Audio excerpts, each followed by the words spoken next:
Good evening, my dear friends. Welcome to the Pat and Jeff Show. I'm Pat, and this is Jeff. Jeff, how are you over in the Pacific Northwest?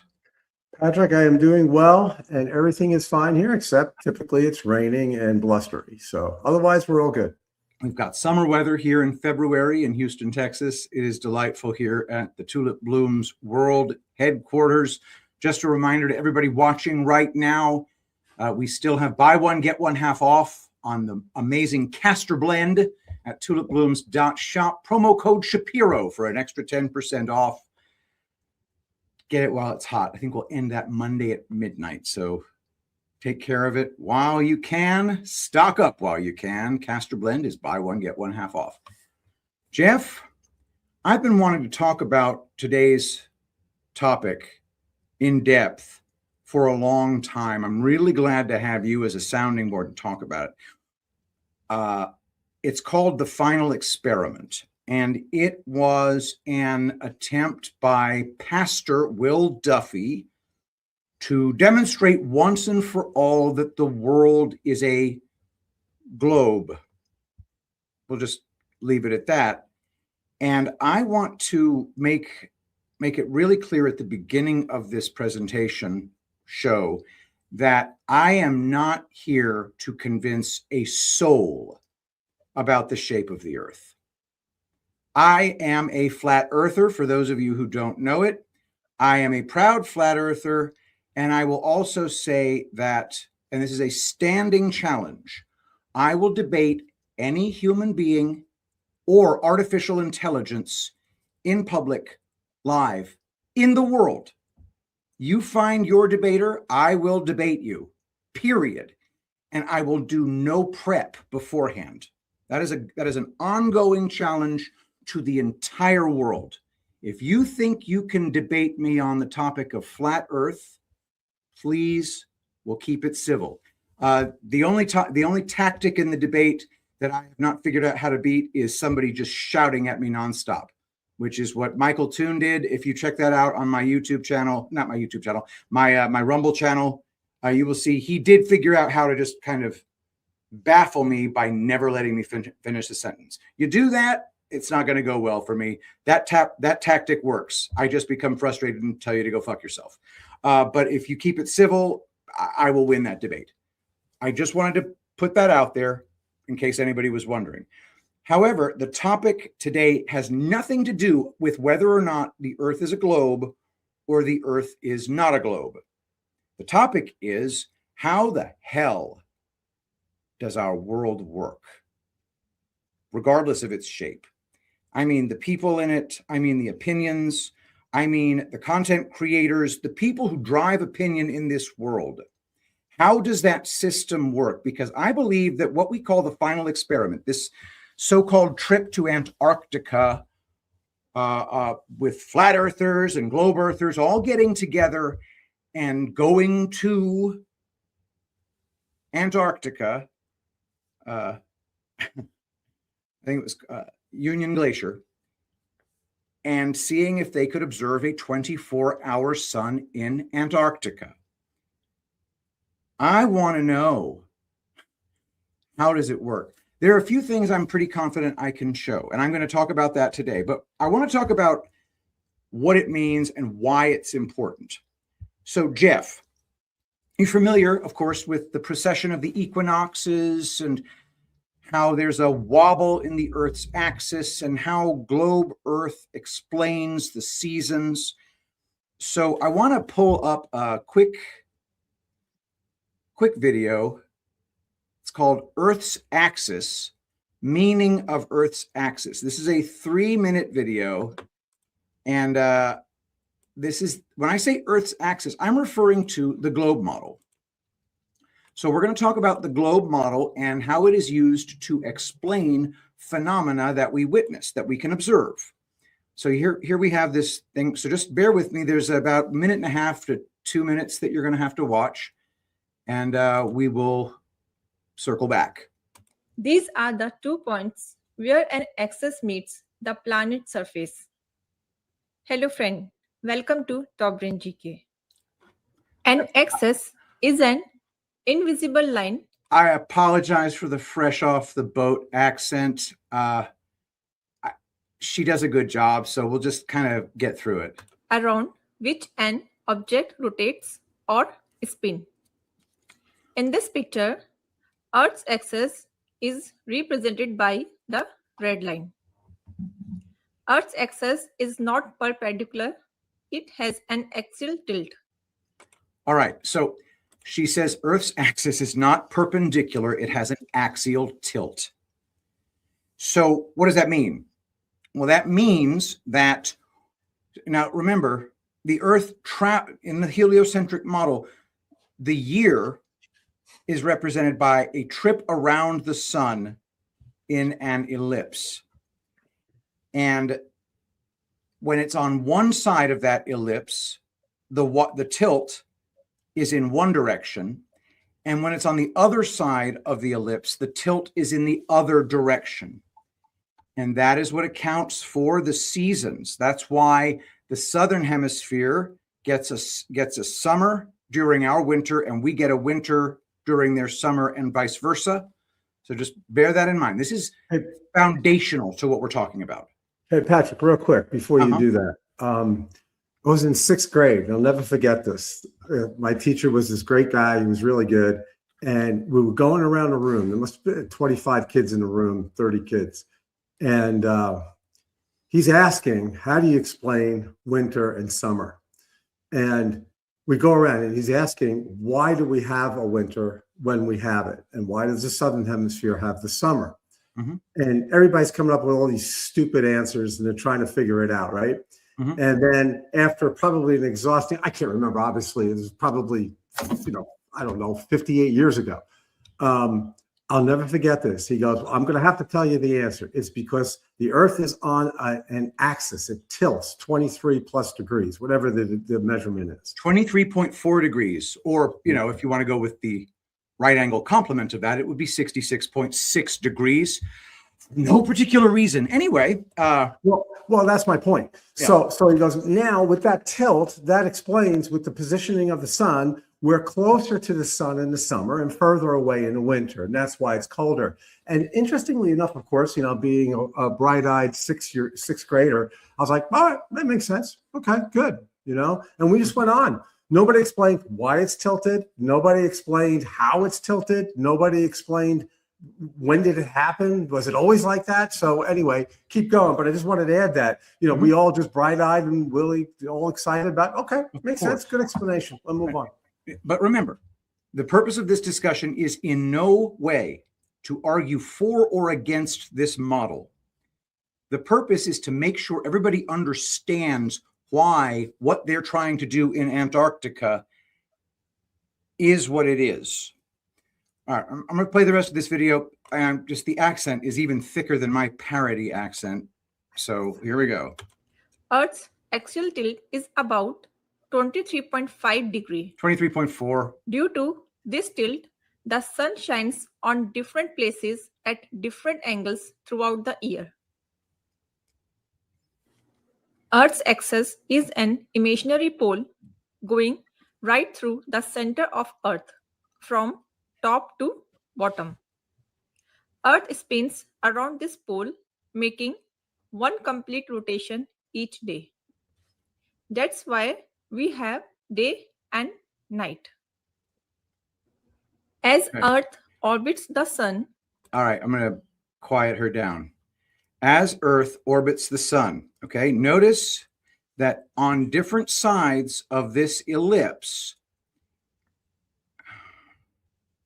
they're not, all right, this is not proper, but the point is that this axis should be changing in orientation, but it's, all right. Anyway, I'm pausing it here. So this is perfect. Here we are. All right. Now this diagram shows the Earth at different orientations about the sun at different times of year. This is it. This is the important thing. Okay.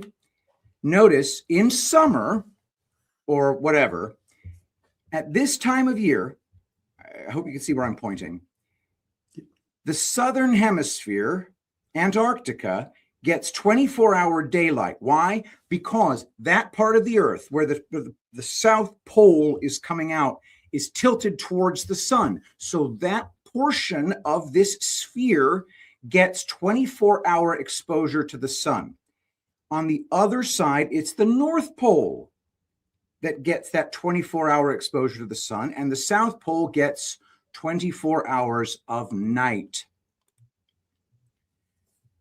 Without fully understanding this, none of the rest of this presentation will make any sense whatsoever. Cool? That makes sense. It definitely Okay. makes sense based on what we know. It It also also, the diagram because it shows it, because the tilt is the reason why, right? So yes, Mr. Crane was right in 6th grade. The tilt is what causes this phenomenon to take place. damn right. In the heliocentric model, the tilt is why you get a 24-hour sun at the North Pole at one time of year. And it is, and in my opinion, assumed that you would have to have a 24-hour sun at the South Pole during the opposite time of year. That's key. Now, one thing that we can say for sure is that many, many people observe a 24-hour sun at the North Pole or thereabouts, very close to 90 degrees latitude, 85 degrees latitude, whatever, very close to the North Pole. The 24-hour sun at the appropriate time of year is observed and can be observed by regular peasants like us. However, one thing that we flat earthers have remarked upon is the so-called 24-hour sun in Antarctica has only really been demonstrated to peasants like us by videos by government scientists who show us a video of the 24-hour sun, videos that are shown to be fakes. And that's where I want to get to first. So bear with me. All right. So this is from Taboo Conspiracy 3. That 3 is done by 3 lowercase i's. This is an examination of footage produced from such government sources supposedly showing a 24-hour Antarctic sun. This video came out. When did it come out? Hang on. One moment. All right, this video came out from Taboo Conspiracy 3, February 4th, 2023. The final experiment didn't take place until approximately 2 years later. So what we're about to watch is an observation of a so-called 24-hour Antarctic sun well before Will Duffy's final experiment. And for those of you who don't know yet, I'm going to explain the final experiment in detail, but this is Taboo Conspiracy 3 showing us. This is a 4-minute video. We need to watch every minute of it. So just check this out. Thank you very much. Please excuse my voice today as I am recovering from a cold. Don't you miss the days when you could have a cold and no one cared? I'm actually missing a family wedding today because of it. Anyways, in my last video, someone who is probably a globe troll left a comment about the alleged 24-hour Antarctic sun and a link to a video supposedly proving its existence. I clicked on the link, but I totally forgot that I debunked this video years ago in my last channel. I guess my memory isn't as good as it used to be. But I'm guessing quite a few of you have also forgotten about it or have never seen it. A big thanks to Flat Earth and Coffee's channel, who recently shared my old video. If you haven't subscribed to his channel, you must, and the link will be in the description. So what you're watching is the alleged proof of the 24-hour sun in Antarctica. It's a 24-hour time lapse appearing to show the sun traveling around in a big circle and staying above the horizon for 24 hours. It looks pretty good. The shadows match well. The lighting seems right. The video seems pretty convincing. And the clouds don't repeat 24 hours later like they did in this video, where the exact same cloud pattern repeats a day later. It's crazy how much effort goes into faking these videos. Remember the saying, fool me once, shame on you. Fool me twice, shame on me. But maybe George W. Bush said it better. There's an old saying in Tennessee, I know it's in Texas, probably in Tennessee, that says, fool me once, shame on you. If fool me, we can't get fooled again.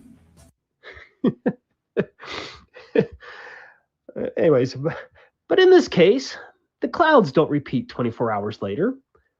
Instead, we're going to be looking at the sun with the same exact sun flares that repeat 24 hours later. I've synced the two segments of the video together. Remember, the bottom video is supposed to be 24 hours later. The clouds are different, and the lighting slightly changes, but the sun flares on the camera are exactly the same. I have freezed a few frames so that you can look closer. I'm convinced these repeating sun flares are impossible, as the slightest variation in angles and atmospheric conditions would alter the sun flares. But I could still see someone plausibly claiming that the repetition of the same sun flares over an approximate 12-hour period is purely a coincidence. Okay, I highly doubt it, but I can see the very slight possibility. But there is one more thing that repeats, which I refer to as the coup de grace, that proves that this video is indeed a fake. Here's the clip in question. Did you see it? Here it is again. Do you see the lighting artifact flash on and off at the same exact time? Here it is again at a very slow speed. The flashes are exact and at the same video frames. That's impossible. There is no excuse. This video is another fake. There you go, another blatant fakery that took some serious effort to fool you into believing in their globe model. How many times will they be able to fool you? Thanks for watching. All right. Once again, a huge hat tip to Taboo Conspiracy 3. That was from almost 3 years ago. And so we have multiple different videos shown to be caught red-handed faking the 24-hour Antarctic sun. And so the final experiment is Pastor Will Duffy plus this dude McToon and Jaron Campanella, famous flat earther of Jaronism, the YouTube channel, and Austin Whitsitt. The idea is we're going to go to Antarctica together. We're taking real, live, living flat earthers with us, and we're going to have them observe the 24-hour sun in Antarctica. And that is why they call it the final experiment, because they're going to prove once and for all that there is a 24-hour sun in Antarctica, and it won't be deniable because trustworthy figures like Jaron Campanella and Austin Whitsitt will testify to it and watch it with their own eyes, and we flat earthers will trust them because they're good flat earthers. How am I doing so far in making this understandable? I think it's good. So far, so good. The only thing I want to understand a little bit better in that previous video, so that gentleman saying it was obviously Photoshop. Then, and was the top, was that 24 hours later or 12 hours later? The top and bottom. 24 hours later. Okay. So Well, it 24 wasn't. hours. Yeah, I wish that he had said 24 hours later. Yeah, because he doesn't really tell you the exact time frame. So The thing that's important is that there is a rapidly advancing clock timestamp on the bottom indicating rapid progression of time-lapse video. Mhm. And at different timestamps, identical video artifacts are observed on the sun. That's not possible. That guarantees manipulation. The details at that point become irrelevant. In my opinion, the video was messed with for the purposes of deception. Does that make sense? oh, it clearly does. Yes, Good. for Okay. sure. All good. What I really want to address now is the concept of the affirming the consequent fallacy, which is everything here. If the heliocentric model is true, you will observe a 24-hour sun in the North Pole at one time of year and a 24-hour sun at the South Pole at the other time of year. Hey, Patrick, hold. Yeah. For how long is that 24-hour sun, according to the model, say in the North Pole in the summer? I don't know. How many It's, days? How many well, weeks? it's a How many short months? period of time. I think it's like a couple of weeks. It's not long. Okay, got it. I could ask ChatGPT, but it's a short period of time. It's when they're at the absolute apex of that ellipse. And so once they circle back around, and I at the risk of reifying this model, by the way, but in the model, the reason it's happening is because the tilt is just right, and Antarctica is tilted all the way towards the sun, which means that it gets 24-hour exposure. And then at the other side, it's the North Pole tilted all the way towards the sun, and it gets 24 hours of exposure. And that happens every day for a couple of weeks, and then those conditions no longer hold in the heliocentric model. I am open to be corrected on that, by the way. I don't think I've got it wrong, though. It's not a particularly complicated concept. However, the concept of affirming the consequent is sometimes lost on people. If heliocentric model true, 24-hour sun in Antarctica does not imply 24-hour sun in Antarctica means the heliocentric model is true. That is called the affirming the consequent formal logical fallacy. If A, then B. B, therefore A. If I eat 10 cheeseburgers, I will have a bellyache. I have a bellyache. Therefore, I ate 10 cheeseburgers. Okay, as long as we're fully on board with that being fallacious, when Will Duffy and his crew go to Antarctica, even if they do observe a 24-hour sun, it does not prove that we are living on a globe. It proves that there is a 24-hour sun in Antarctica. So I don't understand why flat earthers would even go to this thing, considering the fact that there is no upside. You go there, you observe a 24-hour sun, it shows nothing, but you look like a dipshit. But if you go and what do you expect to happen? However, I really want to be clear here. I'm going to show you what they did, and then we're going to talk about the concept of controlled opposition.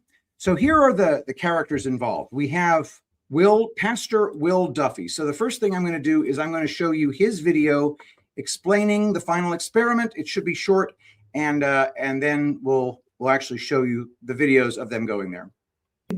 Just so you know, I don't know who Will Duffy is. I don't know if he's we're back on. You go ahead, ask your question about Will Duffy. Yeah, I don't. He is. So maybe you could tell me who he is. He is a Christian pastor of some sort. I can't really speak too much to his biography, to tell you the truth. So maybe we could get into that at some other time. This is the Final Experiment documentary official trailer, 2 minutes and 13 seconds. So that's certainly not long. Let's enjoy. And I'm sorry, I haven't ever watched this. I assume that it's going to be kind of condescending. We just have to get used to it as flat earthers. Hey everyone, we are live from Antarctica. It's never been done before. I can't find any evidence of any flat earther going to Antarctica. You certainly can't find any evidence of a group of flat and globe earthers going together to try and prove each other wrong. I was alerted that our flight was the #1 tracked flight yesterday. They were 400 miles in. Whoa. So this was part of the final experiment.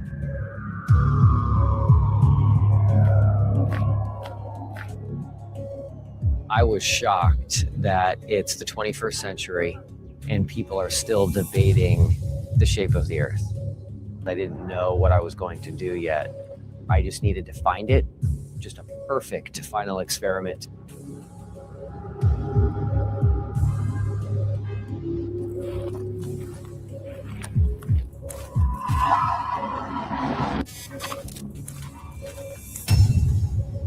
I had heard so many videos from flat earthers stating that Antarctica does hold the key to the truth.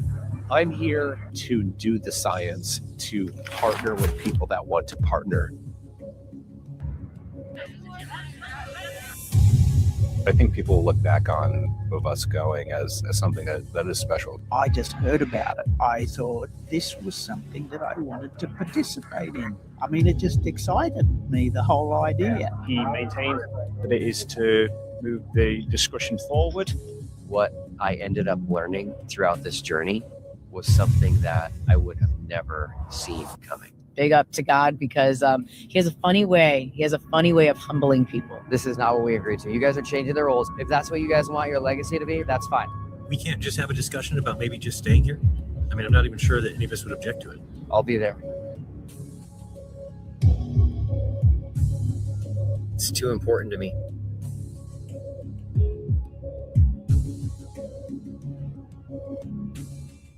All right. So, hey, for real, I guess you get to see the kind of stuff I watch when I'm when I'm not here. I am a basic bitch. Okay, so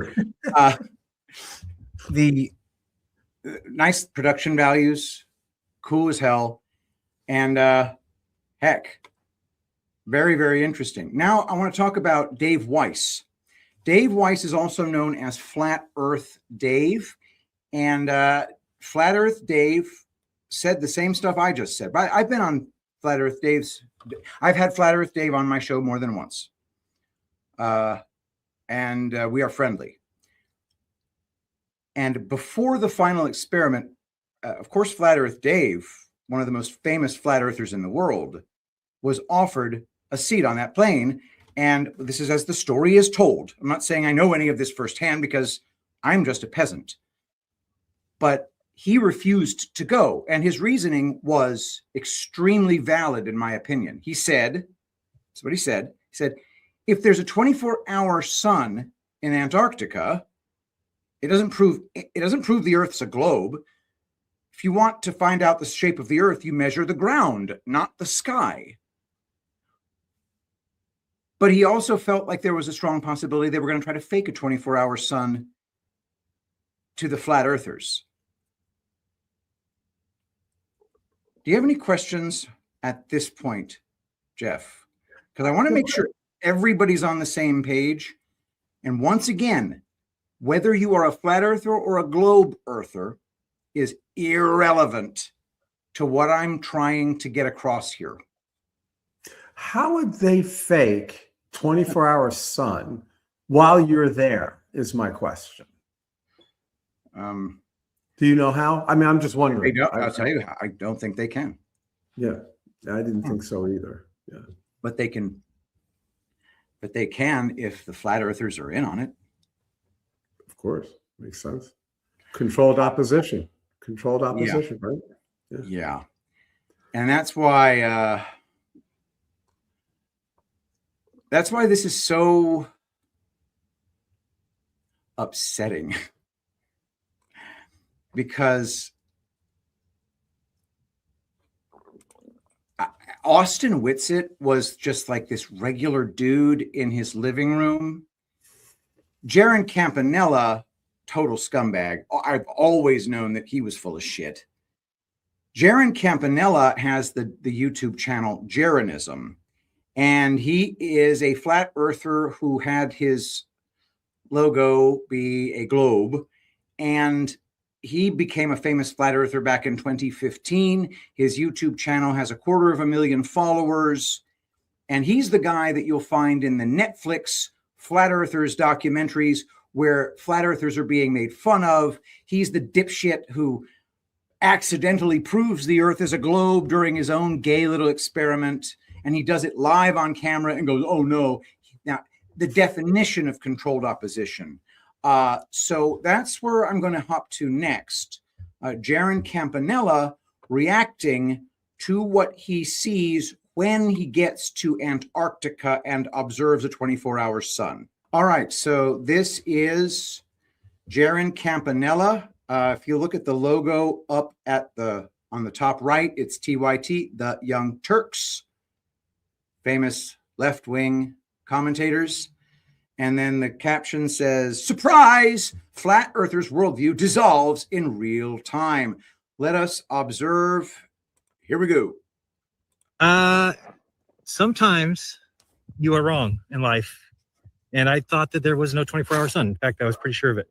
But I respect Will Duffy for being a stand-up guy, at least in the way that he kept saying it was true. I kept saying it wasn't.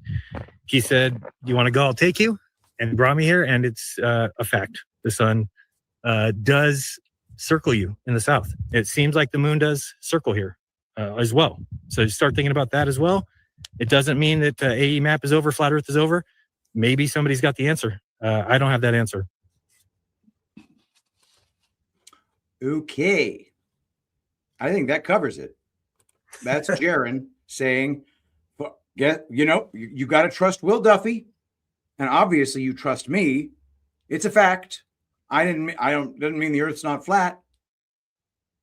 And yet the question remains, what did we witness when they went to Antarctica? Let's keep going. When was that guy? When was that video? That guy saying that he was wrong. It was mid to late December 2024. Okay.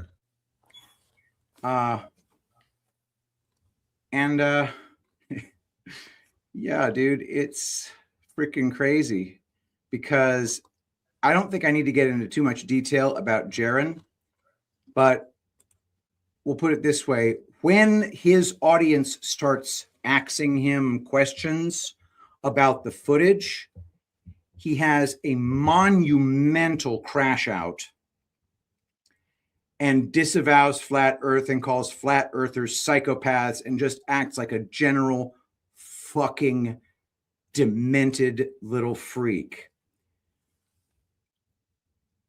And now this guy has been one of the biggest, he's probably the biggest flat earth content creator in the world, if you go by YouTube channel size. He had 250,000 subscribers more or less immediately. And that's a dead giveaway.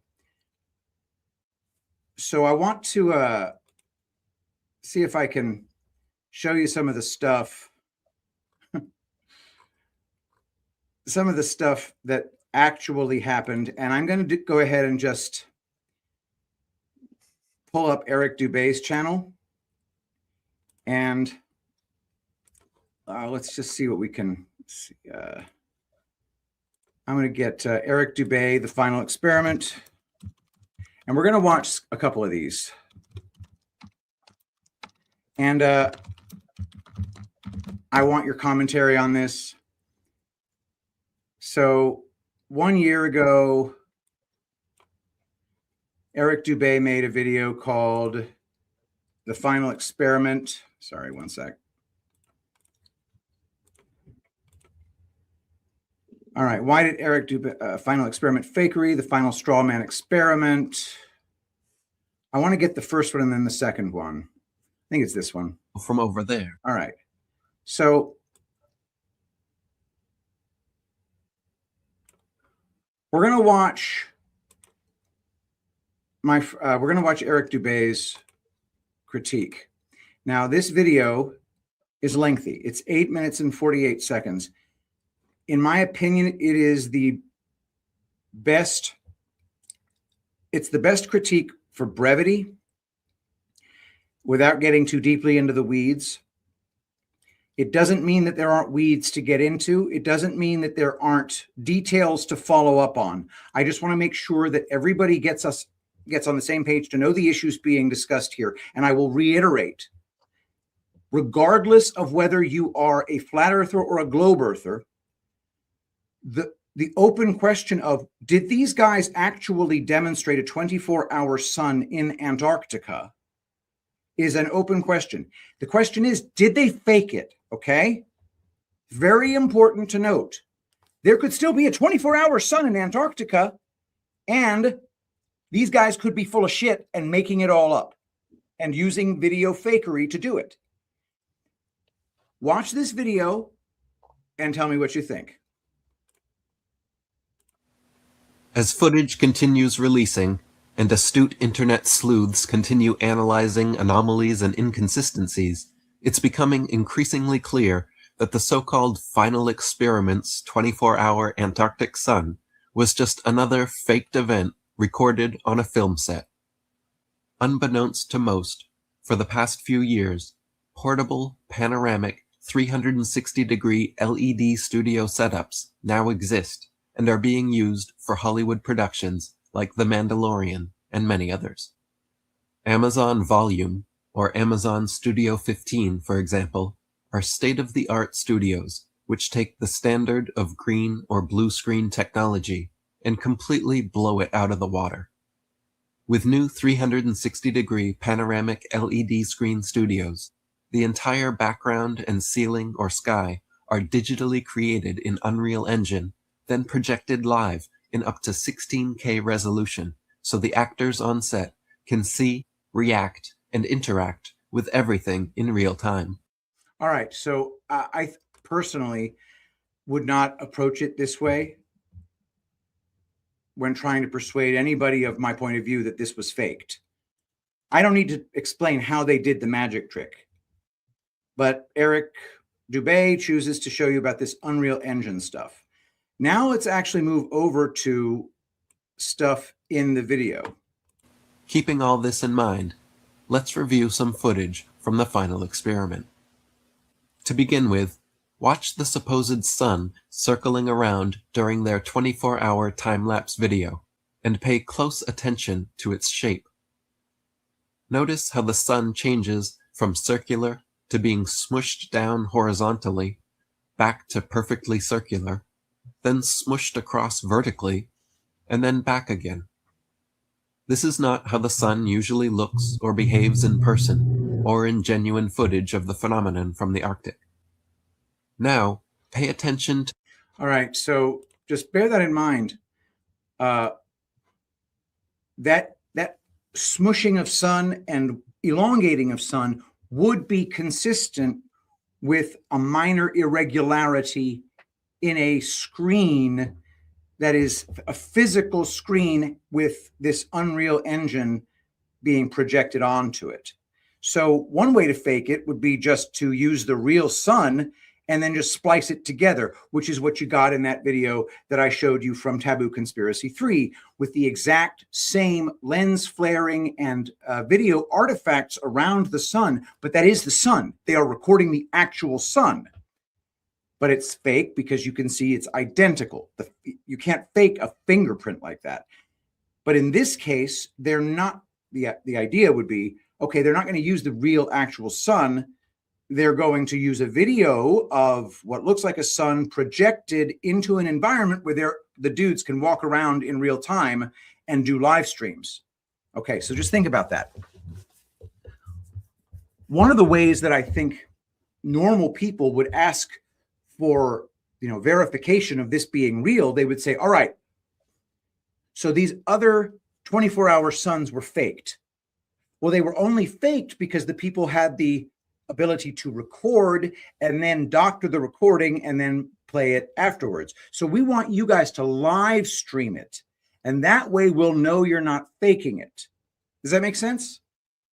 Yeah, it does. Because Clearly. they were live streaming this. So Will Duffy can go to the world and say, look, I didn't fake this because we were live streaming it. You can't live stream that and still fake it. So we're looking at live stream footage here. So just bear that in mind. So one anomaly we detect is the sun stretching and squishing. All right, let's continue. To the changes in length and direction of McToon's shadow as he paces around the base camp.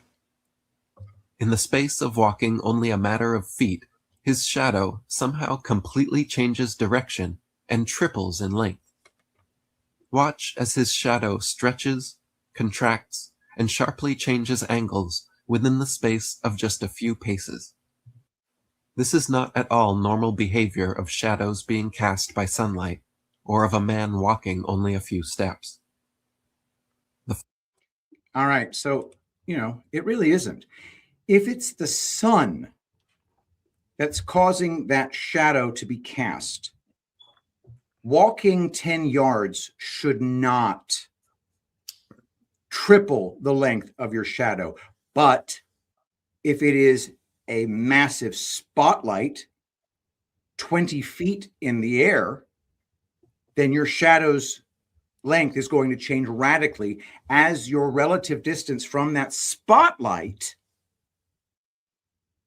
increases. Does that make sense? It definitely makes sense. And I get the proof of that's not real based on the shadows and all that, because that's not a normal shadow from a sun. But what's even more compelling is, why is this guy walking around wearing just a vest when he's in Antarctica? Like, isn't it like freezing cold there? I mean, I don't get it. Like, let's find out. Let's go ahead and look into that. So I'll ask Dr. Gupta, what is the temp average at Union Glacier in mid-December usually? Yeah, I mean, that guy's dressed for winter in Southwest Washington State. Do you know what I mean? Where it's like 40 degrees and rainy, kind of, and they just wear vests and, like, what's with the parkers where they cover their faces and they wear, like, what? I don't understand. No wind. No wind. Check this out, dude. Average daytime high, 14 to 18 degrees Fahrenheit. Average nighttime low, 0 to 8 degrees Fahrenheit. This is the South Pole's summer. On calm, sunny days, it can occasionally climb into the low 20s. During wind events, wind chill can drop perceived temperatures well below 20 degrees below 0 to negative 20. Right. It's firmly freezing at all times. He looks pretty comfortable walking around with almost nothing on. This is kind of weird. Why would they do that? Following is a simple demonstration, So this is a of how demonstration. light and shadows work depending. All right, so you get that idea. And then if we move on. All right, now we're going to get to freaking Witsit Gets It, dude. And this Witsit guy, this little bastard broke my heart. So I'm just going to show you what I'm talking about. I believe that this other guy does a better job. This channel is called Good evening, everyone. This channel is called Flat Out Truth. Terry Eicher. And the video itself is 3 minutes and 55 seconds. This is the Flat Out Truth YouTube channel. Let's just watch all 4 minutes of this, or all 5. How long is it? Let's see. It's 4 minutes, 3 minutes, 55 seconds. Let's watch every second of this. This is Austin Witsit. He's showing a live stream of Austin Witsit talking to his supporters from what is supposed to be Union Glacier in Antarctica. Good evening, everyone. Just wanted to do a really quick video on the final experiment. Aside of all the green screen glitches, the chroma key mistakes, all the stuff that's been pointed out in this whole bullcrap experiment, Mr. Whitsitt himself is the one who actually puts the nail in the coffin to the fakery. Now, here's what I mean. Check it out. When you see someone who is really working in Antarctica in December, this is what their breath looks like. So when Whitsitt is doing his live stream video, someone asked him, why can't I see your breath if you're in Antarctica? It's so bright. Why isn't your breath foggy?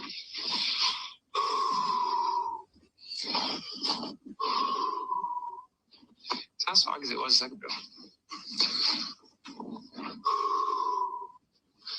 It's kind of foggy right now. But right before I started the stream, I tested it, so I knew you guys were going to say that. My breath was like super foggy earlier, but it's not really foggy right now. I don't know. No humidity? Yeah, of course. I mean, it's super dry here. That's why my lips are super chapped. It's not even windy. My lips are super chapped.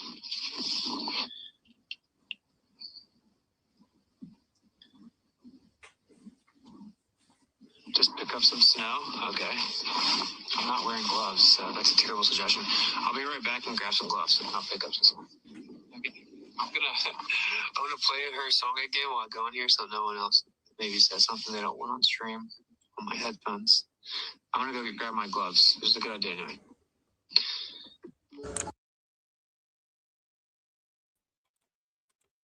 anyway. Just real briefly, I want to read something to you from ChatGPT. I ask, would low humidity cause my breath to be invisible in Antarctica at Union Glacier in mid-December? To which ChatGPT responds, good question. Short answer, no, your breath would still be very visible at Union Glacier in mid-December. Here's why. What makes breath visible? Your breath becomes visible when warm, moist air leaves your lungs. Approximately 98 degrees Fahrenheit, nearly 100% humidity. That's the breath. Your breath is really humid. It hits much colder air. The water vapor condenses or deposits as tiny droplets or ice crystals. Those droplets scatter light and you see breath fog. It's not primarily about ambient humidity. It's about temperature differential. Union Glacier conditions, mid-December, air temperature 0 to 18 degrees Fahrenheit, very low absolute humidity, extremely cold surface air.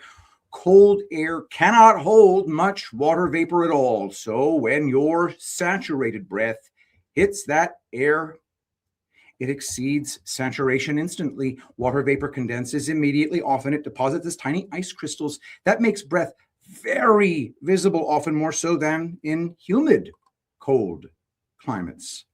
Dry air actually helps visibility in very cold conditions because the ambient air has low vapor content.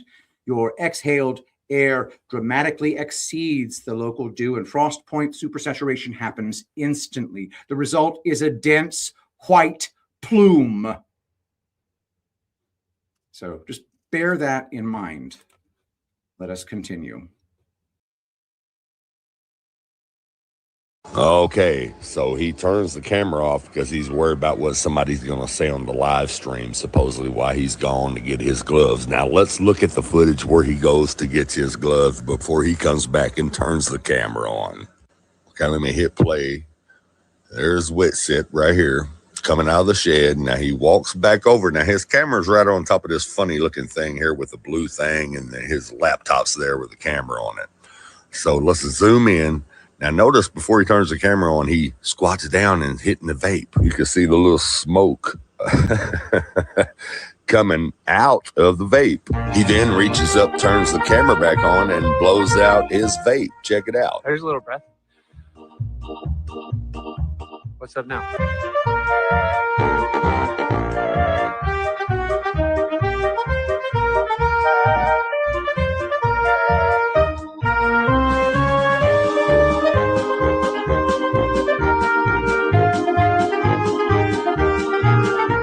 up now?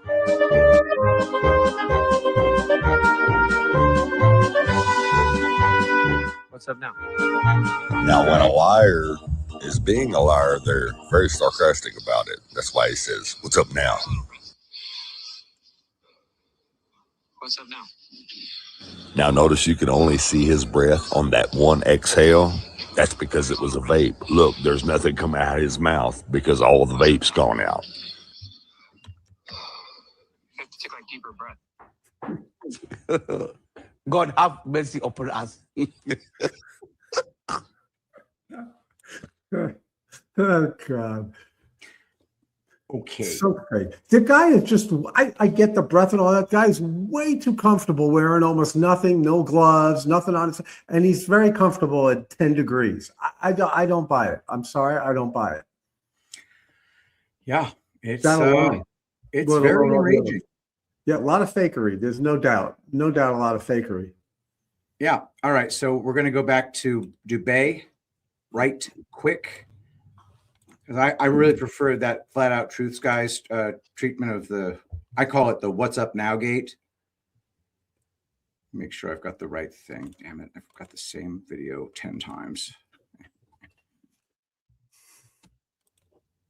There we go.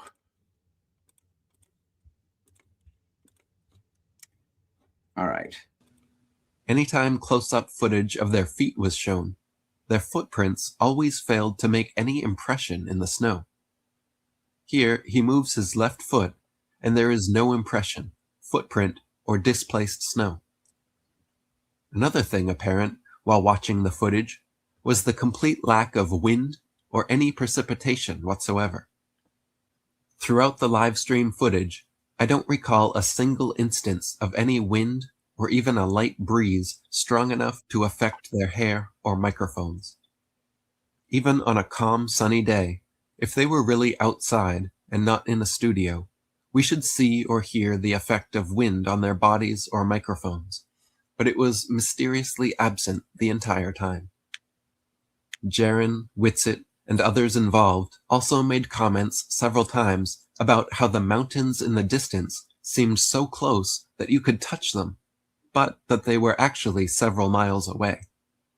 The mountains do seem strangely closer than they should appear, and if you pay attention to where the background and foreground meet in footage from the final experiment, particularly the 24-hour sun time-lapse, it seems we are seeing where the digital backdrop ends and the studio floor begins. There is a separation line indicative of a film set apparent in much of the footage and made clear through the use of video editing technology. By adjusting the contrast, it becomes clear where studio reality meets digital fakery. In the 24-hour time-lapse sun footage, the mountains and sky are both chroma keyed out, showing they are both part of the studio backdrop. Compare this to other footage taken at Union Glacier. When chroma key is applied, only the sky disappears, leaving the real mountains untouched. This makes the case that the final experiment is potentially a mixture of doctored studio footage to fake the 24-hour sun and other authentic footage actually taken from Union Glacier, Antarctica. The founder of this final experiment, Pastor Will Duffy, has also had a recent clip surface from a sermon of his that gives some real insight into the mind of the man behind this production. Okay. We finally get to my conclusion on the matter of lying and deception, and that is this. After carefully looking at both sides of the debate, and after taking a very deep dive into everything I could possibly find in Scripture regarding lying and deception, I have come to the conclusion that neither lying nor deception are inherently immoral.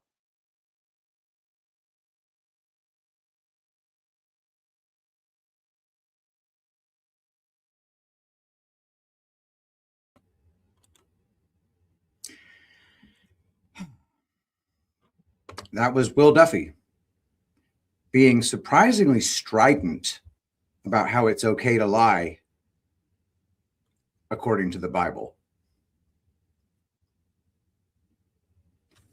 Jeff, what do you think? I'm totally in belief that this is fake. It looks fake. The guy's controlled opposition. I don't know how anybody could say that it is not, that it's okay to lie and be deceitful. I don't get that. Is that a Smith-Monk act of whatever? You know what I mean? Like, is this guy applying that? I don't know. I mean, so it's okay to lie to all of us, right? See, Patrick, there's a thing here that people have to understand. Some people might say, well, what difference does it make? Does that sound familiar? Remember when Hillary Clinton said about Benghazi? Well, what difference does it make now? Well, it makes a big difference because historically, we need to know that our history is correct for context about who we are and what we are. And whether it's a flat earth, a round earth, or toroidal earth, I don't know, but it makes it important. It's important to us to know the truth because it means something to us. It also proves that they lie to us about so many other things. So when somebody says it doesn't really matter if it's flat earth or round earth, it does matter. Yeah. Because we need to know the truth about our lives, about us, about where we come from. And I get so frustrated when people say it really doesn't matter. No, it does. And let's get to the truth of everything because we've been lied to for so long. Frustrates me. That's why I get frustrated by this. I agree with you. It matters enormously whether the earth is flat or whether it's round. And I'll reiterate, whether the earth is flat or round is not important to this discussion, which is, are these people engaged in a really elaborate deception? By the way, I haven't even scratched the surface on all the things about this footage that are fake. So we have Austin Whitsitt obviously hitting a vape pen to fake visible breath. We have the snow under their feet unchanged by them walking on it. No footprints left in the snow. Okay, fine. It's so freaking cold. All right. It's so cold that the snow is actually just rock hard and undisturbable. I don't believe that, but whatever. The sun squishing and then the sun elongating. The obvious chroma key, which is also known as green screen, when you, or you know, in this case, studio lighting. It's really bad. Now, I want to know why they would fake something like this. I want to know how the world works that they have an incentive to do something this elaborate.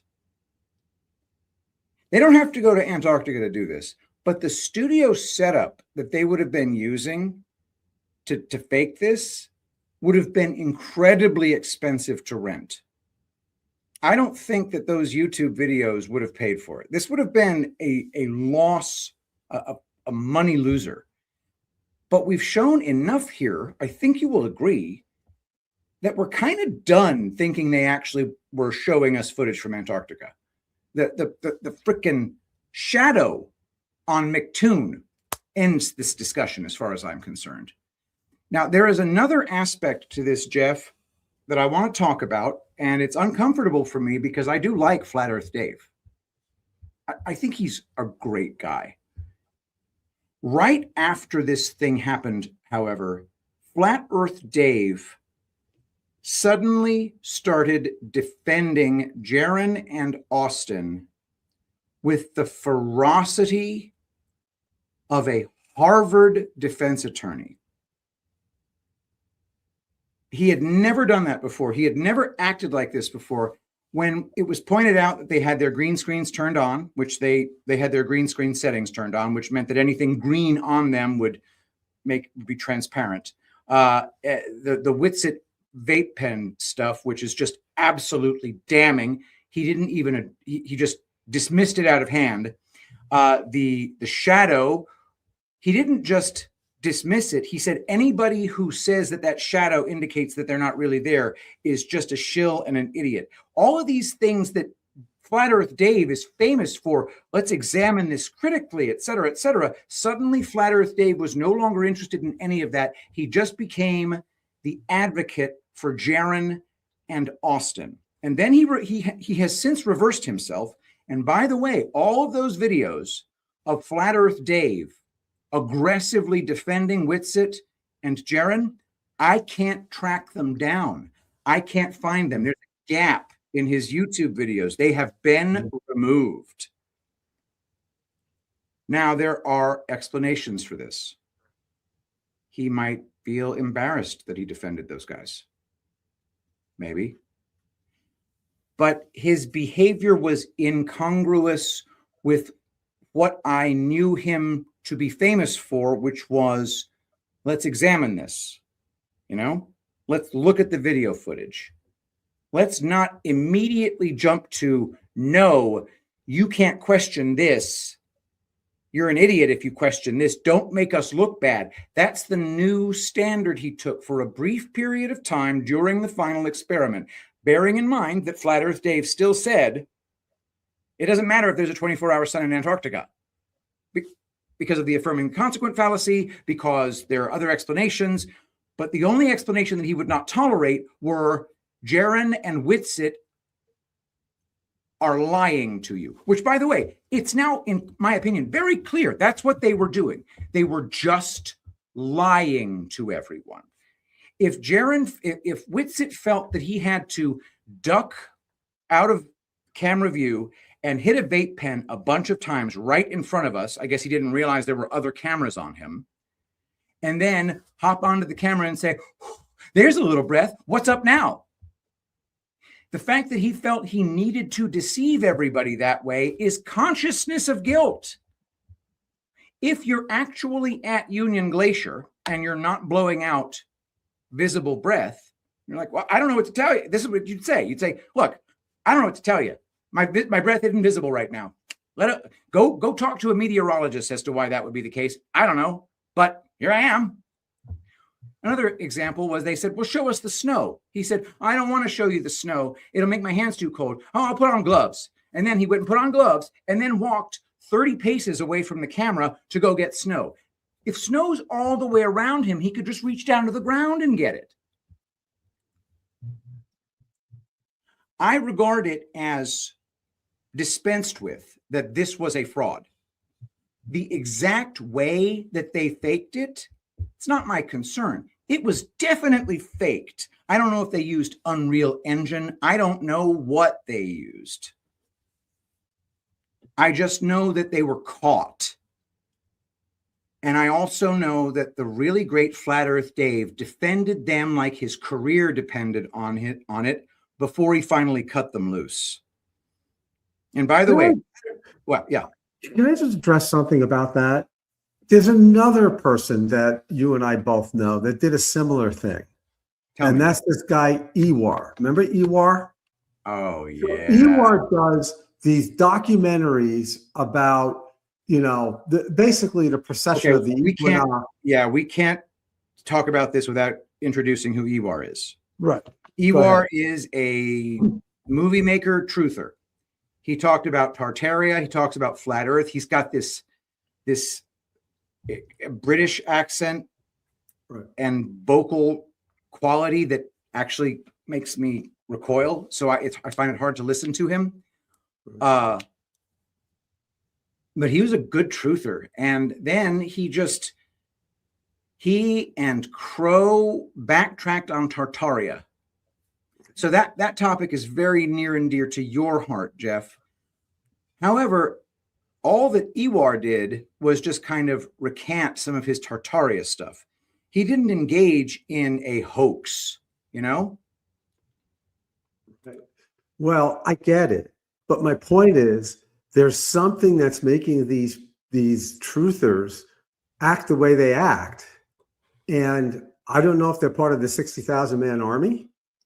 I don't know if they're being told, because I believe the good guys are in control. I'm 100% control guy, been so and I think 100% control has been a long time, not just when Trump came down the escalator, and not even since 2012. I think it's been a lot longer than that. So with that said, they're good guys that are making this all come up, and maybe to spark the controversy. I just don't know. But maybe, yeah. There's no explanation where a truther would be so convinced about something and give you a lot of proof and then recant. It doesn't make any sense. It just doesn't make any sense to me. And there's more evidence than that. There's probably more than what we know. We just know these two particular people because they are interesting to us. But isn't it freaking terrible? It is so strange. We've caught these people, and I want people to just, I'll debate this topic as well. People want to come and defend Will Duffy's final experiment fakery. All right. But that's not the way I would go. I would not defend that crap. That's plainly fake. So they're faking a 24-hour sun again, except this time it's relatively well-known flat earthers engaging it, and one of the other greatest flat earthers defending them like his career depends on it. Dude, Owen Benjamin continues to defend Austin Whitsitt. I am blown away by that. If anybody was the dude who couldn't be compromised, it was Owen Benjamin. Now, maybe he's not compromised. Maybe he's just lacking in discernment on this topic. That's certainly possible. But I think that you need a lot of lack of discernment not to see what he did as plain, conscious deception. Maybe it's not malicious. Maybe he's blackmailed into it. There's 100 different explanations for somebody engaging in deception. Good people can be coerced into engaging in deception. But what he did with that vape pen is definitely conscious deception. Why? I don't know, man. But I sure would love to get to the bottom of it. Look, your question of why about this particular topic is the reason why we do what we do and why we present so many different topics, and sometimes with pretty good proof and sometimes with no proof at all, no receipts, but just have you think a little bit about what could this be about. In the end, we know we've been lied to. We know none of this makes sense to us. So the point is, why would they lie to us? And why would the 100% control good guys continue the hoaxes? Why? There must be a reason. I believe there is. I don't know what it is. Maybe it's just you can't take too many things at one time. The human mind can only handle so much at once. And it's a slow drip, and then it'll eventually, speed up. I just don't know. But Patrick, I'm a believer of, the movies that we watch show us the real truth, right? So I love the Men in Black, the neuralizers, when they say, look here, right. So to me, the whole concept of having to move people along this continuum, to wake them up so that we can ascend and we can do all good things and we can, destroy the people who are trafficking our children and all this craziness. And it's like, we got to move them along and make them feel the right way. I don't agree with that. That's all BS to me. You just use this neuralizer and you could change everybody's point of view. I mean, they've proven to us with MK Ultra, they can make us think that this thing is round and the sun is 93 million miles away from us, right? They've been telling us for years. So my point is this: there's something even far beyond what we need to understand that we don't get yet. And it's because there's a bigger picture here. Something is bigger than we know, and we are bigger than we know. And that's why they have to do this the way they're doing it. My trust is in the white hats. I believe that in my heart. And the only thing I can say is keep exposing, keep having people think. We have to keep doing that. Think what could possibly be real and why. It's a big question, why. It's amazing, but we got to keep doing this. You're right. My goodness. We're not going to be abandoning this topic, by the way. I want to hear from you in the audience, whether you're a globe earther or a flat earther. If you're a globe earther and you're a strong believer that you live on a globe, what you just witnessed should piss you the F off, because, the truth doesn't need to have hoaxes defending it. And that was a hoax.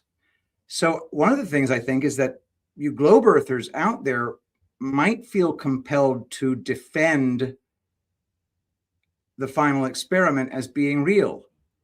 I guess that's one way to go. I wouldn't do it. I would rather defend the globe than defend Austin Whitsitt. I'll tell you that right now. But I want to hear from you on this topic. And once again, when it comes to flat Earth versus globe Earth, I reiterate, I will debate anybody in the world at any time, and I require zero preparation as long as there is a commitment to civility. Shouting insults at me every time I open my mouth, that's unacceptable. Other than that, I will debate anybody under any terms. One final word, Patrick, from me on this. Yeah. Is it possible that you suggest that if you're a global Earth or a flat Earth, could there be a third, fourth, fifth option? And I just okay. So I say globe Earth or not globe Earth. So there could be infinite options. That's that's kind of what I was getting at, because some people believe it could be a combination of flat and round, but not in the way that we've been told in the heliocentric model. And I think that's really what you're saying. You're disputing the heliocentric model as a whole. Absolutely. I don't claim a model of my own. So that's where a lot of flat earthers have a problem, in my opinion. They have this thing called the azimuthal equidistant map, which is also the UN logo. I don't hold with the azimuthal equidistant map. It's also known as the Gleason map. I like the map. It's a nice map. It depicts Antarctica as a 360-degree ice wall that circumscribes the known lands and waters. I don't think that's our world. I don't know it's not our world. But I don't claim a model because I don't want to be constrained to defending a model that I have no way of observing or proving. So when I say that I'm a flat earther, it just means that I deny that we live on a ball and that I do observe that we live on a flat plane. By flat, I mean generally flat, not perfectly flat, because that's not a thing. I mean, if you compare the rise to the run, it is basically flat, with the highest point being Mount Everest at 6 miles, and 6 miles compared to thousands and thousands and thousands of miles in horizontal distance makes it effectively flat. I hope that makes sense. Ooh, man, I want to get feedback on this, y'all, because going back and looking at this, dude, this is a fundamental little glitch in the matrix, how this world works. That real flat earthers could go and be induced to engage in this elaborate of a deception, and they're never going to cop to it. You know, they're caught red-handed, and they're not going to cop. They're not going to cop to it, dude. There is a video of Jaron Campanella 5 months ago making fun of flat earthers with the one and only not a professor shill scumbag Professor Dave. Jaron Campanella has joined the ranks of the most disgusting, retarded, globe earth defending retards in the shill community. That's how big his crash out was after this. I'm not going to show the video because I'll vomit, but I just want everybody to know I'm ready to hear your opinions on this. Email me at pgunnels@gmail.com. Do a comment on this video. Check out my Kick. That's kick.com, kick.com, which is just like Twitch. Go there, comment on that. All the links will be in the description, so check that out. And I hope you've enjoyed this episode of the Pat and Jeff Show. I certainly enjoyed doing it. I don't want this to be our last one on this topic. Not flat Earth versus globe Earth, but why did these guys fake it? because I think we're kind of done determining, did they fake it? They did. But why? I don't know. Jeff? Anything else? Yeah, no, I'm with you. We got to keep asking the questions why. I mean, that's the biggest one that's got to be answered. Why? We know they did, and I need to understand the why. And that's really the purpose of our show, is to try to find the why. By the way, Patrick, I haven't told you this, but I used the Tulip Soothe, right? So Yeah. I'm a blessed guy because I don't really have chronic pain, and I don't really, I'm in good shape for my age and all that kind of stuff. And I'm thankful for that. Believe me, I'm not bragging, just thankful. But I jammed my pinky probably over time, and the most distal portion of it, this joint, was starting to hurt. And I was using Tulip Soothe like 3 nights in a row. I put it on, and I put it on at 7, and then my wife and I would decompress and whatever. And then I would do it again, put it on at nighttime when I go to sleep. And 3 days later, I don't have any more pain. It's amazing. Yeah. So I don't know what it did, because I don't even know if I would define it as a chronic pain problem. I don't think so. I think it was maybe an acute flare-up potentially. Yeah. But it was amazing how it felt. And now I'm like, I don't do it anymore. I don't need it right now. I might need it again. Yeah. But it's all good. So it lasts such a long time. It's because this Tulip Soothe, and thank you for pointing that out. Tulip Soothe is 20% active ingredients, 15% essential oils, peppermint, wintergreen, Kunzia, which is an analgesic. Wintergreen is methyl salicylate, which is like aspirin. And then I've got the blue tansy for calming. I've got Arnica Absolute in there. Dude, it's freaking nuts, the stuff I've got in this thing. Camphor, it's a freaking bomb of analgesic ingredients. There's the ginger CO2 extract. It smells medicinal. It's very powerful. Spot treatments only. Do not like rub it all over yourself and then put a bandage over it to try to no. This is like icy hot on steroids. So get that at tulipblooms.shop. It's the Tulip Soothe Balm, and of course Castor Soothe, which is castor blend with the Soothe EO, the essential oils. That's also available right now. Buy one, get one half off. And it has a much lower concentration, not the 20% concentration of actives, more like 5% concentration, but it really works great. And in the same way, it has that numbing effect with the peppermint and the wintergreen and all the other essential oils. Intense stuff for real, no cap.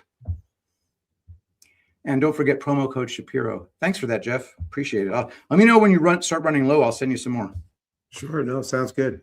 Good. Right. Good. Hey guys, it goes a long way. It goes a long way. Oh, absolutely, yeah. Man, dude. Like right here, just put just a T. I barely touch it. Put it on my wrist because my wrists just ache. And it just, when it sinks in, it just makes you feel like you've been numbed. Another trick you can do is get some DMSO and put the DMSO on and then put the Tulip Soothe. But I won't actually put DMSO in my Tulip Soothe because that turns it into a freaking nuclear weapon, if nukes weren't fake, Anyway, hey, everybody, thank you so much for watching. We do this right after D class on Saturday nights, and we're just glad to have everybody here. And tomorrow night on Sunday, I believe it'll be around 8 p.m. Eastern, Breaking the System, our new show, Dave News Treason, and I and the brilliant Eric Carlson will be doing a show every other Sunday on breaking the financial system and what's coming next in the world of finance. And we've recorded the show already, and it was freaking fire. So check it out every other Sunday, starting this upcoming Sunday, February 23rd. Wait, is that a 23rd? No. Sunday, the 22nd. There we go. Anyway, check that out, 8 p.m. Eastern on the Dave News Treason channel. Jeff, thank you so much, my friend. And we will see you all next Saturday. Bye, guys.